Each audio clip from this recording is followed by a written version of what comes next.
Friends, இன்றைக்கி lemon rice செய்ய போகிறோம். அதுக்கு நான் 2 லெமனை இந்த மாதிரி கொட்டை எடுத்துகிட்டு லெமன் சாறு எடுத்து வச்சுருக்கேன். 3 காஞ்ச மிளகா, கொஞ்சம் கருவேப்பிலை, 1 ஸ்பூன் பெருங்காயம், 1 ஸ்பூன் மஞ்சத்தூள், 1/2 ஸ்பூன் சீரகம், 1 ஸ்பூன் கடலைப்பருப்பு. இப்போ எப்படி செய்கிறதுன்னு பார்ப்போம். சட்டி சூடாயிடுச்சு. நான் நல்லெண்ணெய் சேர்த்துக்கிறேன்.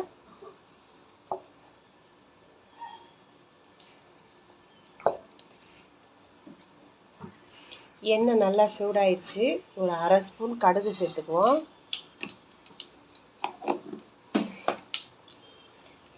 இப்போ எடுத்து வச்சுருக்க சீரகத்தை சேர்த்துக்கலாம். அடுத்து கடலைப்பருப்பு 1 ஸ்பூன் சேர்த்துக்கலாம். நல்லா பொரிஞ்சிருச்சு. அடுத்து கருவேப்பிலை சேர்த்துக்கலாம்.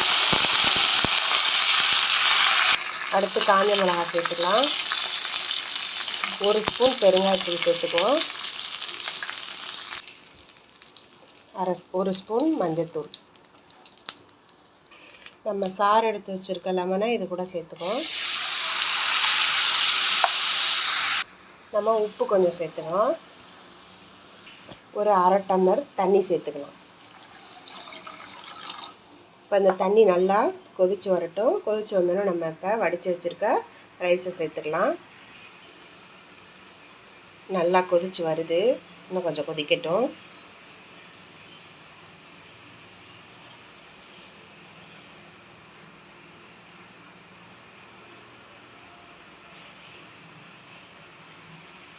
வடித்து வச்சுருக்க ரைஸை இதில் நம்ம சேர்த்துக்குவோம். இப்போ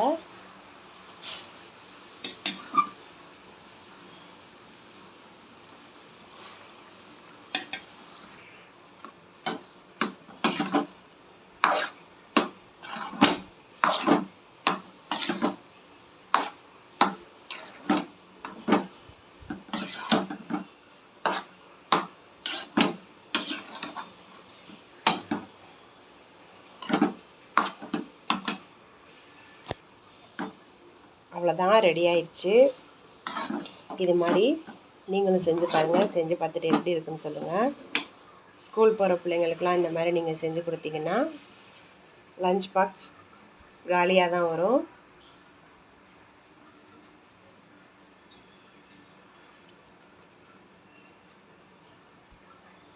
லெமன் ரைஸ் ரெடி.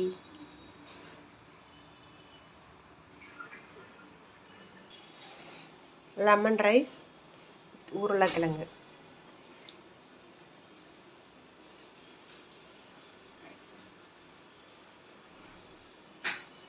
இதே மாதிரி நீங்களும் செஞ்சு பாருங்கள். செஞ்சு பார்த்துட்டு எப்படி இருக்குன்னு சொல்லுங்கள். அவ்வளோதான், உருளைக்கிழங்கு லெமன் ரைஸ் ரெடி.